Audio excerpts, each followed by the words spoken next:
Gracias, Yanela. Reitero los buenos días y la felicitación a todos mis colegas que se dedican al periodismo deportivo. Ya comenzamos este segundo momento con los deportes y lo hacemos con el pasatiempo nacional. Ayer se dieron dos resultados en los playoffs de cuartos de final en la edición 63 de la Serie Nacional. En el estadio José Antonio Huelga, Pinar del Río tomó la delantera ante Santi Espíritus 2-1. El juego concluyó con éxito veguero de 7 anotaciones a 1 a la cuenta de Mario Valle, que trabajó 7 innings con una sola carrera limpia. Yacer Julio González y Jorge Joan Rojas pegaron jonrones, al tiempo que William Saavedra se fue de 5-3 con un remolque. A propósito, el colega Miguel Manuel Lazo entrevistó a Jorge Rojas, receptor de los vegueros, desde la capital espirituana. Veamos. Mucho tiempo preparándome para una temporada así y nada, y que la gente en Pinar espere lo mejor de nosotros, que sea 2 victorias para Pinar Banco. Hoy con un cuadrangular, te preparaste en específico para ese turno, buscaste el batazo. Ya como el algor pinareño ya estaba un poquito molesto porque había fallado 2 turnos y simplemente fui a pegarle bien a la bola y salió el resultado, gracias a Dios. 2 triunfos para Pinar. ¿Cómo mira ahora el equipo la postemporada a partir de este momento? Bueno, el equipo está preparado físico y mentalmente y yo creo que nuestro equipo va a hacer y para adelante vamos. En el otro duelo que se efectuó en la jornada, Ciego de Ávila recortó distancias y se puso 1-2 debajo en la serie ante las Tunas. En el José Ramón Cepero, los avileños propinaron super nocaut a los leñadores con pizarra de 16 carreras por 1, con rally de 9 anotaciones en el quinto y conclusivo episodio. Ronaldo Castillo pegó vuelas cercas y Liosvani Pérez se fue de 4-4 con 2 tuelles y 3 remolques. El partido entre Industriales y Santiago de Cuba fue suspendido por las lluvias en la capital, que dejaron en malas condiciones el terreno del latinoamericano. Hoy jugarán las Tunas y Ciego de Ávila a las 2 de la tarde, mientras que a las 6:30 se miden Santiago Industriales, Pinar contra Santi Espíritus y Granma ante Matanzas. Ahora cambiamos de tema, pues uno de los momentos más trascendentales del deporte cubano en Juegos Olímpicos tuvo como protagonistas a 2 nadadores, Rodolfo Falcón y Neisser Bent, quienes lograron subir al podio de premiaciones en la edición de Atlanta 1996. A continuación, le presentamos el 16º capítulo de la serie Hazañas Olímpicas del colega Daniel Gotay. 100 metros tiro espalda. Rodolfo Falcón Cabrera, 7º lugar en Barcelona. Indudablemente, campeón no es solo aquel que sube a lo más alto de un podio de premiaciones. Neisser Bent, el jovencito cubano, nacido el 7 de agosto de 1976. También es cierto que toda la gloria no viene bañada en oro. Hay atletas que aún sin obtener el tan anhelado metal dorado, logran esculpir su nombre en la historia. Suena el disparo, arrancan los 8 nadadores, atención, carril número 3, Rodolfo Falcón, carril número 5, Neisser Bent. En los Juegos Olímpicos de Atlanta en 1996, 2 atletas cubanos protagonizaron a fuerza de brazadas uno de los momentos más memorables en la historia de nuestro país. En la ciudad estadounidense, Rodolfo Falcón y Neisser Bent se erigieron como los únicos nadadores cubanos en subir a un podio de premiaciones en unos Juegos Olímpicos. Solo Falcón partía con pronóstico de medalla. Quien no llegaba con cartel de favorito era Neisser Bent, que ya había conseguido la proeza de incluirse entre los 8 mejores. Tenía apenas 19 años de edad cuando conquistó también la gloria. Atención Cuba, va bien Falcón, va bien Neisser Bent, va buscando medallas, bien parejo. Los 8 nadadores, va bien Yarrón, va levantando Neisser Bent, doble medalla para Cuba, medalla de plata para Rodolfo Falcón de Cuba y medalla de bronce para Neisser Bent. Un día histórico para Cuba, plata y bronce en la natación por primera vez en la historia. Daniel Gotay para el Canal Cubano de Noticias. Este lunes quedó oficialmente inaugurada la edición 60 de los Juegos Escolares Nacionales en el Coliseo de la Ciudad Deportiva. Desde esa sede envió un reporte el colega Daniel Gotay Torres. Con la presencia del primer secretario del Partido Comunista de Cuba y presidente de la República, Miguel Díaz-Canel Bermúdez, este lunes quedó oficialmente inaugurada la 60ª edición de los Juegos Escolares Nacionales. Presentes también en la actividad el viceprimer ministro Jorge Luis Perdomo Dileya, así como otros dirigentes del partido La Unión de Jóvenes Comunistas y el INDER. Las palabras de bienvenida corrieron a cargo del presidente del INDER, Osvaldo Bento Montiller, quien exhortó a los más de 6.500 jóvenes atletas presentes en la lid a ser, ante todo, buenos estudiantes como soñó Fidel. No se puede concebir un buen campeón si no es un buen estudiante. No se puede considerar acreedor a los honores de la admiración de los demás compañeros si no se es un buen estudiante. Sentenció entonces, estableciendo una máxima que ha asignado estas décadas de hermosas y trascendentes páginas. Como parte de la celebración, el INDER dispuso de modo excepcional la entrega del sello conmemorativo 60 edición de los Juegos Deportivos Escolares a Enrique Figueroa Camué y la Escuela de Iniciación Deportiva Mártires de Barbados, quienes recibieron el galardón de manos del presidente cubano. Resultó esta una emotiva actividad deportivo-cultural que contó con la presencia de varias glorias del deporte cubano, quienes iniciaron sus carreras deportivas precisamente en los Juegos Escolares. Comienza así de forma oficial la mayor fiesta deportiva infantil, que en esta ocasión está dedicada al comandante en jefe Fidel Castro Ruz, iniciador y fundador de esta noble iniciativa. De ahí que el lema de esta cita sea 65 por 60 igual a Fidel. Desde el Coliseo de la Ciudad Deportiva fue un reporte de Julio Vega y Daniel Gutay para el Canal Cubano de Noticias.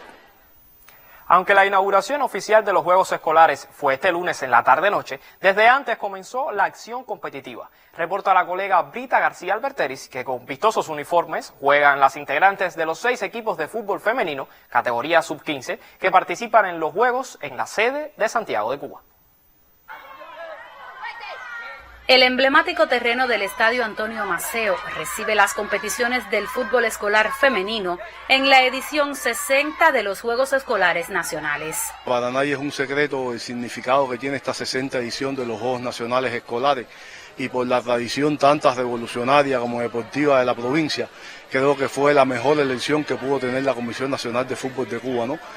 Confiamos sobre todo en el empeño de las autoridades deportivas de la provincia y en la calidad de los equipos de Santiago para darle un alto colorido a esta competición. Santiago de Cuba participa en las 2 categorías convocadas, menores de 15 y 18 años respectivamente. En ambas divisiones clasificaron 6 equipos y juegan en la ronda final todos contra todos de lunes a miércoles en 3 terrenos, el propio Maceo, la EI de Capitán Orestes Acosta y en la sede Julio Antonio Mella de la Universidad de Oriente. El fútbol femenino cubano gana cada vez más en calidad y seguidores. Emilio Urquiz y Brita García Alberteris, Canal Cubano de Noticias.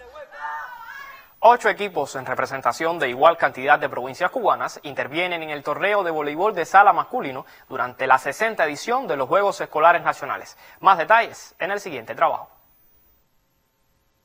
La acción de saques y remates del voleibol masculino comenzó sobre el tabloncillo de la Escuela de Iniciación Deportiva Luis Augusto Turcios Lima de la ciudad de Matanzas como parte de la 60ª edición de los Juegos Escolares Nacionales. 8 equipos se miden en la fase de grupos, segmentados en 2 llaves de 4 selecciones cada una. Los actuales monarcas de La Habana colideran junto a Granma el apartado A con un acumulado de 10 unidades.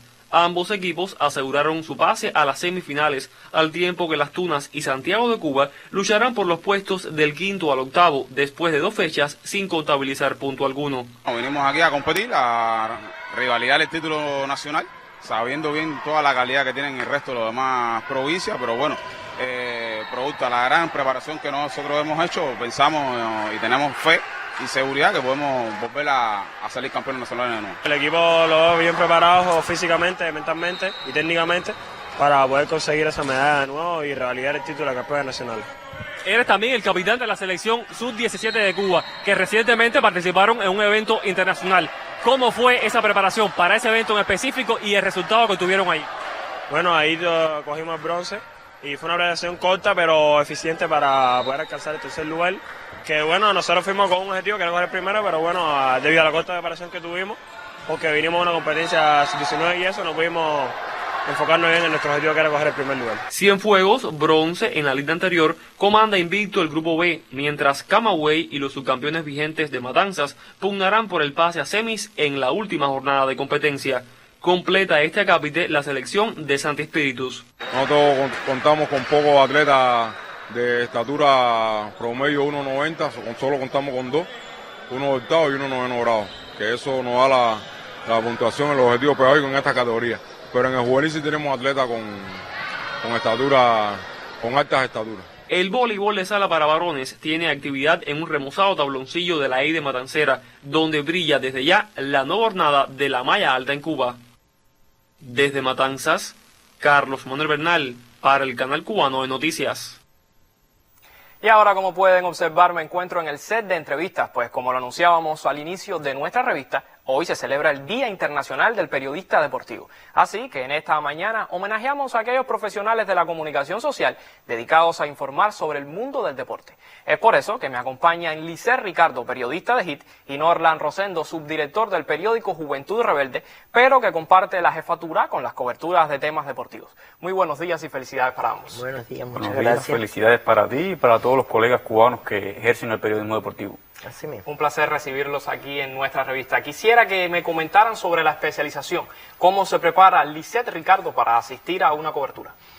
Bueno, pienso que, como yo, todos mis colegas, ¿no? Ante todo hay que hacerlo con tiempo. No es ir y prepararse 2 días antes, porque en los detalles, en las interioridades, a veces está la respuesta, incluso alguna actuación de un deportista. A veces un deportista tiene entre sus planes medalla, no la alcanza, ocupa el 6º lugar y no sabemos por qué ocupó el 6º lugar y hay que explicarlo. Como a veces un 6º lugar es tan importante como un podio, porque hay que ver los rivales y todas esas cosas hay que conocerlas antes. Me parece que por eso la especialización. Por eso hay que estar en los eventos, por eso hay que compartir con los atletas, con los entrenadores, ir a los entrenamientos, porque es donde tú conoces muchos detalles que no te lo da la estadística. Las estadísticas lo dice, te dan las estadísticas, pero la vida real es muy rica y es ahí lo que uno tiene que tratar de trasladar lo más real posible para ser justo a la hora de valorar una actuación de un atleta. Es mi opinión, mi humilde opinión, ¿no? Así es, en el deporte nada está escrito y nuestra profesión nos obliga a estar documentándonos constantemente. ¿Cómo es ese seguimiento que hace cada uno a todos los deportes? Bueno, generalmente los periodistas cubanos no atendemos un solo deporte, atendemos varios deportes y eso lleva una preparación diaria, como decía Lisset, tanto de información. Todas las mañanas uno se levanta generalmente consultando sitios web, publicaciones, perfiles de colegas que están especializados en los deportes para actualizarse. Y además el seguimiento constante a cada uno de los deportes, porque el periodista cubano, a diferencia de otros medios que tienen colegas que se especializan solamente en un deporte, nosotros aquí en Cuba casi todos atendemos varios deportes y eso nos obliga a dedicar una mayor cantidad de tiempo a la preparación diaria y al seguimiento después de las competencias. Así es, en tu caso, Lisset, eres una todoterreno en HIT. No, como mis compañeros, es que somos un equipo pequeño en el periódico HIT del INDER, del deporte cubano, y cada uno tenemos unos cuantos deportes. O sea, hay unos cuantos todoterrenos, todos somos todoterrenos en el periódico HIT. Claro, yo tengo deportes como el ciclismo, el mountain bike, que te da la posibilidad de moverte mucho y de prepararte realmente mucho y de arriesgarte. Pero en el periodismo hacer la cobertura para mí es uno de los momentos que más me agradan, hacer la cobertura. Detrás de una cámara, de una lacto, uno puede buscar datos, emocionarse y transmitir, pero no hay otro momento más feliz para mí que estar en el lugar de los hechos, ya sea en el Escambray, ya sea en el Oriente. Con él he compartido vueltas a Cuba, eventos internacionales, mountain bike, y vivimos eso, un momento, es lo más lindo para mí, para el periodista reportero. Precisamente ese era el próximo tema del que quería cuestionarles. Pues, Norlan, quisiera que me hablaras un poco de las experiencias que has tenido en las coberturas internacionales. Bueno, yo he hecho varias coberturas internacionales con el béisbol específicamente. He estado en clásicos mundiales en el 2017, series del Caribe, he estado en eventos múltiples, Juegos Panamericanos, Juegos Olímpicos. Estuvimos en la cita pasada de Tokio y vamos a tener la posibilidad de compartir ahora también con la reducida delegación de prensa cubana que va a los Juegos de París. Y eso, como te comentaba ahorita, nos exige un esfuerzo doble, porque como vemos las delegaciones periodísticas son bastante reducidas por la propia situación que vive el país, pues uno tiene que hacer cobertura, hay días que uno tiene que estar en 3, 4 y 5 competencias a la vez. Y la preparación es física, pero también es emocional para ese tipo de coberturas, y Licey podrá abundar porque tiene una carrera extensísima en ese tipo de coberturas. Cuando los grandes medios van con una dotación periodística grandísima, que se especializan, ellos se impresionan. Los colegas extranjeros generalmente admiran mucho al profesional cubano por la preparación y por la capacidad que tiene para hacer una cobertura tan abarcadora, que ya no solamente es como antes, que si uno iba en prensa escrita era escribir un texto, o el que iba en radio era transmitir para la radio o televisión. Ahora hay que hacer redes sociales, la web y la publicación el medio tradicional para el cual uno trabaja. Norland, hace unos instantes veíamos en pantalla una foto de ustedes entrevistando a Arleny Sierra. Cuéntenme dónde fue esta instantánea. Eso fue en los Juegos Panamericanos de Toronto en el año 2015, sí, que fue una experiencia que compartimos Licey. Yo recuerdo que ese día llegamos atrasados, porque nos perdimos para llegar a donde estaba la competencia de ciclismo. Muy grande, muy enrevesado. Y llegamos casi que terminando la competencia. Sin duda son maravillosas anécdotas en este tipo de eventos. Lisette, fuiste atleta. ¿Por qué después decides convertirte en periodista deportivo? Porque siendo atleta, un periodista deportivo de Holguín, me comentaba que dominaba varios deportes, que conversaba, que porque si no me gustaba el periodismo, y realmente me embulló a formar del movimiento de corresponsales deportivos voluntarios de Holguín, y de ahí me seleccionan para el periódico ahora de Holguín, donde hace 50 años comencé a trabajar. O sea, medio siglo de trabajo periodístico. Hace 50 años que comencé a teclear. Conozco los teles, conozco los telefax, conozco las máquinas de escribir, y obviamente ustedes son unos privilegiados con el tema de la digitalización. Bueno, quisiera conversar mucho más tiempo con ustedes. Es muy rico el diálogo sobre el periodismo deportivo, pero lamentablemente el tiempo no nos da para más. Es un placer haber conversado con ustedes y reitero mi felicitación. Muchísimas gracias. Bueno, y luego de conversar con estos dos excelentes profesionales del periodismo deportivo, despido este segundo segmento. Tenga usted muy buenos días.